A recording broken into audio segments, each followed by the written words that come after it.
నియోజకవర్గ యొక్క ప్రజలకు వాళ్ళ తరపున ప్రభుత్వానికి కానీ అధికారులకు కానీ మేము చేయబోతున్నటువంటి న్యాయ పోరాటానికి కానీ ఒక సందేశం ఇవ్వదలుచుకున్నాం. నిన్న కేబినెట్ మీటింగ్ లో అన్నమయ్య జిల్లాని తీసివేస్తూ రాయచోటి హెడ్ క్వార్టర్స్ ను మారుస్తున్నాము అని చెప్పి ఉన్న పలంగా రాయచోటి హెడ్ క్వార్టర్స్ ను తీసేసాము అన్నటువంటిది కేబినెట్ లో అప్రూవ్ చేశాము. 31వ తేదీన రేపు గెజిట్ రూపంలో రిలీజ్ చేస్తాము. 1వ తేదీ అక్కడ జిల్లా కేంద్రము ఉండదు అని మాట్లాడారు.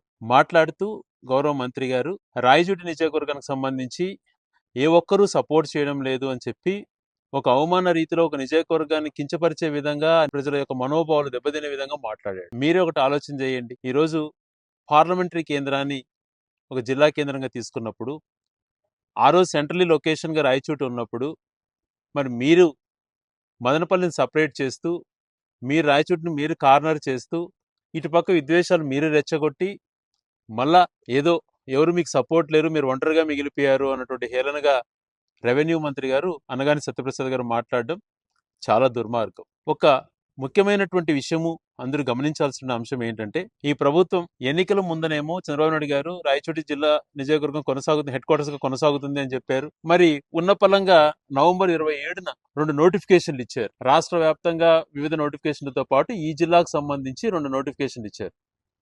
27/11/2025 జీవో నెంబర్ 1500, జీఓఆర్టీ నెంబర్ 1500. అందులో వాళ్ళు మెన్షన్ చేసిన అంశము పీలేరులోని కొన్ని మండలాలు, అలాగే పుంగనూరుకు సంబంధించిన కొన్ని మండలాలు, మదనపల్లె మండలాలు, తర్వాత తంబలపల్లె మండలాలు, 2 మదనపల్లెలో ఉన్న రెవెన్యూ డివిజన్లో ఉన్నటువంటివి, రాయచూరు రెవెన్యూ డివిజన్లో ఉన్నటువంటి కొన్ని మండలాలు అన్ని తీసుకెళ్లి పలంనేరులో ఉన్నటువంటి కొన్ని రెవెన్యూ డివిజన్లతో మదనపల్లి హెడ్ క్వార్టర్స్ చేయబోతున్నాము, దీనిపైన మీ అభిప్రాయాలు చెప్పండి అని చెప్పి 27/11 ఒక జీవో ఇచ్చారు. అదే రోజున మరొక జీవో నెంబర్ 1501. ఆ జీవోలో ఏం మెన్షన్ చేశారు? ఒంటిమిట్ట, సిద్ధవోట 2 మండలాలు కడపలో ఉన్నాయి, దీన్ని రాజంపేటలో కలపాలి, తద్వారా అన్నమయ్య జిల్లాకు వస్తుంది, దానిపైన మీ అభిప్రాయాలు చెప్పండి అని చెప్పి ఈ 2 నోటిఫికేషన్లు జీవో రూపంలో ఇచ్చి 30 రోజుల సమయంలో మేము నిర్ణయం తీసుకుంటాం అన్నట్టుగా చెప్పారు. దానికి అనుగుణంగా ఒక 2 రోజుల ముందున వాళ్ళు మీడియాలో లీకులు ఇస్తూ 927 మంది అభిప్రాయాలు తెలియజేశారు రాష్ట్ర వ్యాప్తంగా, ఈ రెండింటికి కాదు. దీనికి సంబంధించి ఎంతమంది చెప్పారో ఏం చెప్పారో అటువంటిది రివీల్ చేయలేదు. వాళ్ళ అభిప్రాయాల మేరకు రాష్ట్రంలో వివిధ మార్పులు చేస్తున్నాం, అందులో భాగంగా కోడూరుని తిరుపతిలో కలుపుతున్నాం, తర్వాత రాజంపేటని కడపలో కలుపుతున్నాం, అన్నమయ్య జిల్లా హెడ్ క్వార్టర్స్గా ఉన్నటువంటి రాయచోటిని ఆ హెడ్ క్వార్టర్స్ తీసేసి మదనపల్లిలో కలుపుతామని చెప్పి ఉన్న పలంగా లీకులు ఇస్తూ సడన్గా సమయం కూడా ఇవ్వకుండా నిన్న క్యాబినెట్లో అప్రూవ్ చేసాం, రేపు గెజిట్ నోటిఫికేషన్ ఇస్తామంటున్నారు. ఒక జిల్లా కేంద్రం ఏర్పడిన ఒక ప్రాంతంలో, వెనుకబడిన ప్రాంతంలో ఏర్పడిన జిల్లా కేంద్రం కొన్ని గంటల్లోనే నిర్ణయాలు తీసుకొని మార్చేస్తుంటే అవతల ప్రజల యొక్క మనోభావాలు ఏంటి, అక్కడ ప్రజల స్థితిగతులు ఏంటి అన్నట్టు ఆలోచన చేయకుండా నిర్ణయం తీసుకున్నారంటే ఏమనాలి? ఇందులో మేము గౌరవ క్యాబినెట్లో ఎవరెవరు ఉన్నారో వాళ్ళకు విన్నవిస్తున్నాం. మేము చేసే న్యాయ పోరాటంలో వివిధ దశలలో కోర్టుల ద్వారా కూడా పోరాడుతున్నాం. వాళ్ళకు కూడా విన్నవించేది ఏంటంటే మరి ఒంటిమిట్ట సిద్ధపోవటానికి ఏమో అవకాశం ఇచ్చారు, 30 రోజుల సమయం ఇస్తానని. అదే రకంగా మిగిలినటువంటి మదనపల్లికి సంబంధించినటువంటి మండలాలలో అవకాశం ఇచ్చారు, మీ కన్సర్న్స్ చెప్పండి అని. మరి ఏ అవకాశము ఇవ్వకుండా, అంటే ఎక్కడైనా కూడా ఏ దేశంలో అయినా కూడా ఒక మనిషిని ఉరికంబం ఎక్కించే ముందు ఒక మాట అడుగుతారు, నేను చివరి కోరిక ఏంటని. అట్లా కూడా ఏమి అడగకుండా రాయచోటి నిజంగా మీ మనోభావాలు ఏమని అనకుండా మీకు నోటిఫికేషన్ ఇచ్చింటే మాకు కూడా 30 రోజుల క్రితం మీ అభిప్రాయాలు ఏంటి, మీ జిల్లా ఎత్తేయబోతున్నాం, మిమ్మల్ని మదనపల్లిలో కలపబోతున్నాం, మీ అభిప్రాయాలు ఏంటి అన్నటువంటి అడగలేదు. లేదు మీరు ఏ ప్రాంతంలో కలవాలనుకుంటున్నారు అన్నటువంటి అభిప్రాయాలు అందరిని అడిగినట్టుగా ఈ రాయచోటికి మెన్షన్ చేయలేదు. ఇది దుర్మార్గం కదా. ప్రజాస్వామ్యంలో ఈ పద్ధతి అవలంబించట్లా. ఈరోజు తీసుకున్నావు కలుపు, కోడూరును అక్కడ కలిపినావు, మిగతాటి సిద్ధవటం ఒంటిమిట్ట ప్రజలు కోరుకునే విధంగా కడపలో కలిపినావు, రాజంపేటను కలిపావు, ఓకే ఫైన్. కానీ మా రాయచోటికి సంబంధించి మేము హెడ్ క్వార్టర్స్ తీసేస్తున్నాము, మీరు ఏ ప్రాంతంలో కలవాలనుకుంటున్నారు, మేము ఇట్లా మదనపల్లిలో కలిపేస్తున్నాము, ఇంకోటో మీ అభిప్రాయాలు చెప్పండి అన్నటువంటిది మాకేమైనా నోటిఫికేషన్ ఎందుకు ఇవ్వలేదు? తప్పు కదా ఇది. మరి ఈ నోటిఫికేషన్ ఇవ్వకుండానే జిల్లా హెడ్ క్వార్టర్స్ ఎత్తేయడం ఎంతవరకు సమంజసం? 2022 ఏప్రిల్ 4న మాకు గెజిట్ అప్పుడు ఆ ప్రభుత్వం ఇచ్చింది, ఏ మండలాలలో ఏ రెవెన్యూ డివిజన్లుగా ఏర్పడి ఆ రోజు రాయచోటికి ఇంకా రెవెన్యూ డివిజన్లో ఏ మండలాలు ఉండాలి అని చెప్పి పూర్తిగా ప్రభుత్వ పరంగా అందరి అభిప్రాయాలు సేకరించడానికి టైం ఇచ్చి అందరి అభిప్రాయాల మేరకు మెజారిటీ అభిప్రాయాల మేరకు ఆ రోజు కమిటీ యొక్క నిర్ణయం మేరకు తీసుకుని గెజిట్ ఇచ్చారు. మరి మా అభిప్రాయాలు అడగకుండానే మీరు గెజిట్ నోటిఫికేషన్ ఇవ్వటం, ఈరోజు క్యాబినెట్ అప్రూవ్ చేయటం, నోటిఫికేషన్ ఇవ్వకుండానే మీ పరిస్థితి ఏంటి అనేటువంటి అడగకుండానే ఇవ్వటం ఎంత దుర్మార్గం అండి. దీనిపైన ఇదేదో నాకు సంబంధించిందో నిజంగా ప్రజలకు సంబంధించిందో కాదు, భవిష్యత్ తరాలకు, ఆ ప్రాంతంలో భవిష్యత్ తరాలకు సంబంధించింది, అక్కడ యువతకు సంబంధించింది, అక్కడ రైతులకు సంబంధించింది, అక్కడ ప్రజలకు సంబంధించింది, అక్కడ ఉద్యోగస్తులకు సంబంధించింది. ఈరోజు రాయచోటి హెడ్ క్వార్టర్స్ అనేటువంటిది వచ్చిన తర్వాత అక్కడ ఉద్యోగస్తులకు 16% హెచ్ఆర్ రావటం కూడా హౌస్ అలయన్సెస్ కానీ ఇవన్నీ పెరగడం జరిగింది. ఈరోజు జిల్లా హెడ్ క్వార్టర్స్ ఉన్న పలంగా మీరు తీసేస్తే ఏంటి పరిస్థితి? ఈరోజు ఎన్నో ఆశలతో అక్కడ ఏర్పాటు చేసుకుంటే కార్యాలన్నీ రేపటి నుంచి తరలిపోతుంటే చూస్తూ ఉండాలి.